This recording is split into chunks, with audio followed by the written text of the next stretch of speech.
Assalamualaikum warahmatullahi wabarakatuh. Halo teman-teman, perkenalkan kami mahasiswa dari Universitas Aisyah Surakarta, program studi Sarjana Ilmu Keperawatan. Dalam rangka menyelesaikan tugas keperawatan medikal bedah 2 dengan dosen pengampu Fida Husain, S.Kep Nurse M.Kep.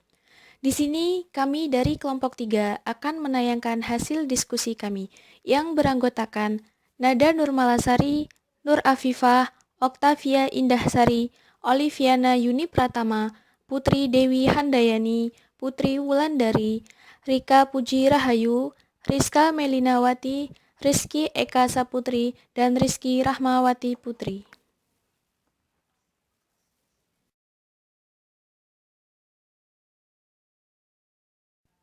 Baik teman-teman, langsung saja kita masuk ke materi. Batu ginjal. Batu ginjal adalah gumpalan padat seperti kerikil yang terdapat di berbagai bagian dari ginjal atau saluran kemih. Batu ginjal terbentuk akibat kelebihan garam dalam aliran darah yang kemudian mengkristal dalam urin. Ukuran batu ginjal pun ada berbagai macam, dari yang kecil, sedang, bahkan sampai besar. Jika batu ginjal pecah kecil, dapat menyebabkan sakit yang sangat hebat ketika keluar dari ginjal menuju saluran kemih, dan dapat menyebabkan luka ringan dan infeksi pada saluran kemih.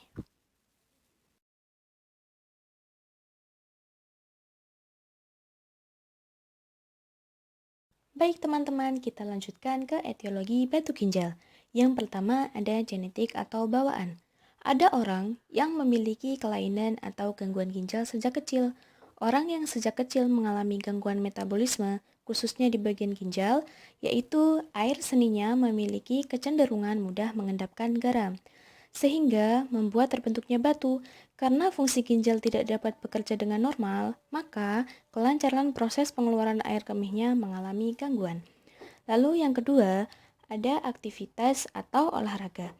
Aktivitas atau olahraga juga mempengaruhi penyakit batu ginjal.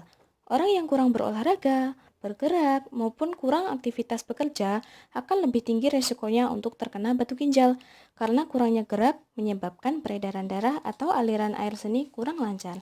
Lalu yang ketiga, ada faktor makanan ataupun minuman. Sebagian besar, batu ginjal disebabkan oleh faktor makanan dan minuman. Makanan tertentu mengandung kimia yang berefek pada pengendapan air kemih. Contoh, makanan yang mengandung kalsium tinggi seperti oksalat dan fosfat. Baik, kita lanjut ke epidemiologi batu ginjal. Penyakit nefrotiliasis atau batu ginjal merupakan salah satu penyebab kematian terbanyak di dunia. Batu ginjal sering terjadi pada laki-laki sekitar 10% dan 5% pada wanita. Batu ginjal juga lebih sering terjadi pada usia 20-49 tahun dan puncaknya akan terjadi pada usia 35-45 tahun. Tingkat kekambuhan pada batu ginjal akan terjadi sekitar 30% sampai 50% dalam waktu 5 tahun. Patofisiologi batu ginjal. Yang pertama, substansi kristal yang normalnya larut dan diekskresikan ke dalam urin membentuk endapan. Yang kedua, batu renal tersusun dari kalsium fosfat, oksalat, atau asam urat. Komponen yang lebih jarang membentuk batu adalah struvit atau magnesium, amonium, asam urat, atau kombinasi dari bahan-bahan ini. Yang ketiga, ada batu ginjal dapat disebabkan oleh peningkatan pH urin, misalnya batu kalsium bikarbonat, atau penurunan pH urin, misalnya batu asam urat. Lalu yang keempat, konsentrasi bahan-bahan pembentuk batu yang tinggi di dalam darah dan urin, serta kebiasaan makan makanan atau obat tertentu juga dapat merangsang pembentukan batu. Lalu, ini pathway batu ginjal ya teman-teman, bisa dilihat. Masuk ke klasifikasi batu ginjal. Yang pertama, klasifikasi berdasarkan etiologi. Ada urolithiasis non-infeksi, ada urolithiasis dengan infeksi, ada genetik, dan juga ada efek samping obat. Lalu yang kedua, ada klasifikasi berdasarkan komposisi batu. Yang pertama ada batu 80% dari batu ginjal, yang kedua ada batu asam urat 10-20% dari batu ginjal. Yang ketiga ada batu sistein 1% dari batu ginjal. Dan yang keempat ada batu struvit 1% sampai 5% dari batu ginjal. Yang ketiga, ada klasifikasi berdasarkan ukuran dan lokasi.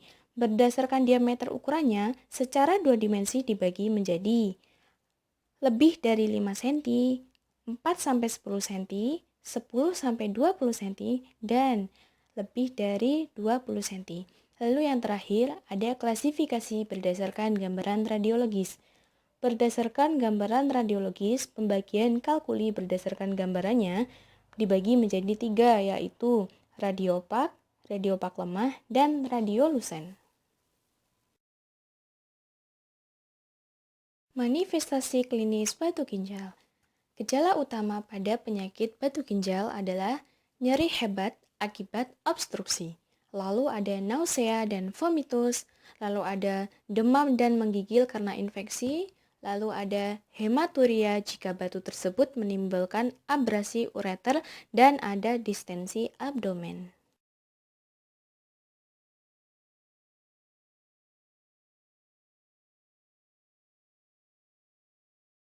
Baik, selanjutnya penata laksanaan batu ginjal.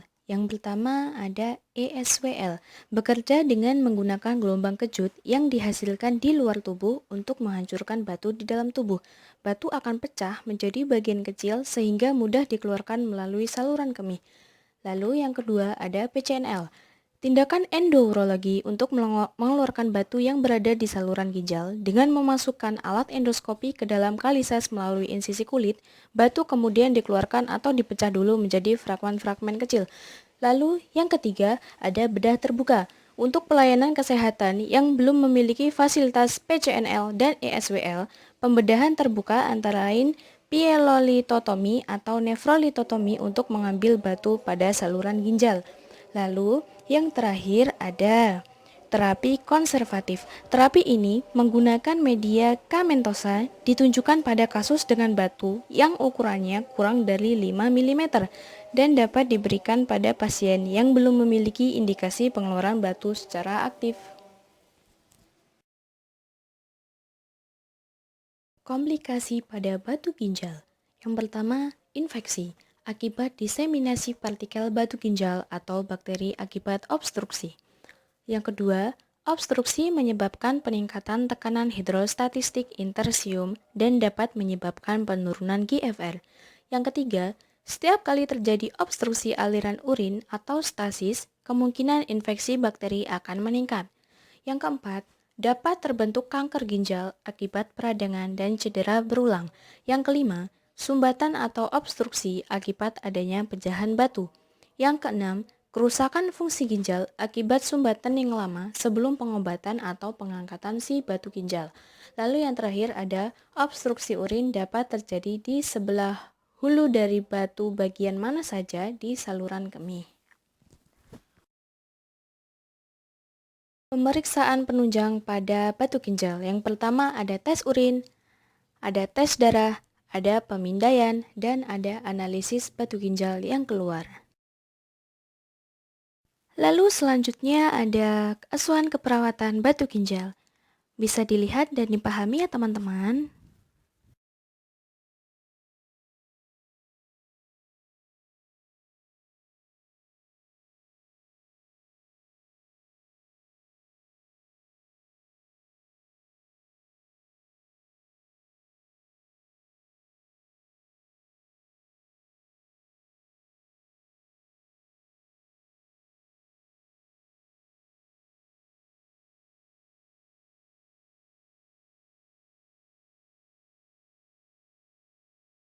Baik, kita masuk pada diagnosa keperawatan batu ginjal.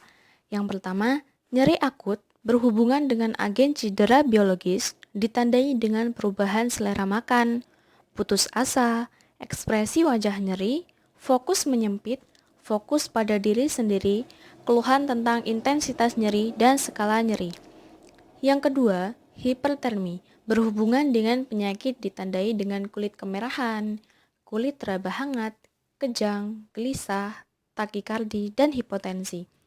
Lalu yang ketiga, gangguan eliminasi urin berhubungan dengan Obstruksi anatomik ditandai dengan retensi urin, nokturia, dan disuria.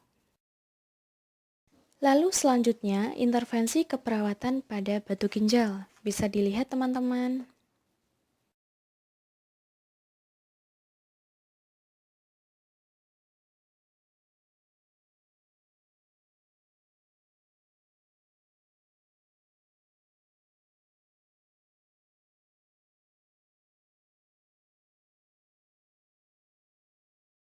Baik teman-teman, terima kasih. Sekian penayangan diskusi dari kelompok 3. Apabila ada kesalahan dan penulisan, kami mohon maaf yang sebesar-besarnya. Semoga ilmu yang kita dapatkan bisa bermanfaat. Kami akhiri wabillahi taufiq wal hidayah. Wassalamualaikum warahmatullahi wabarakatuh.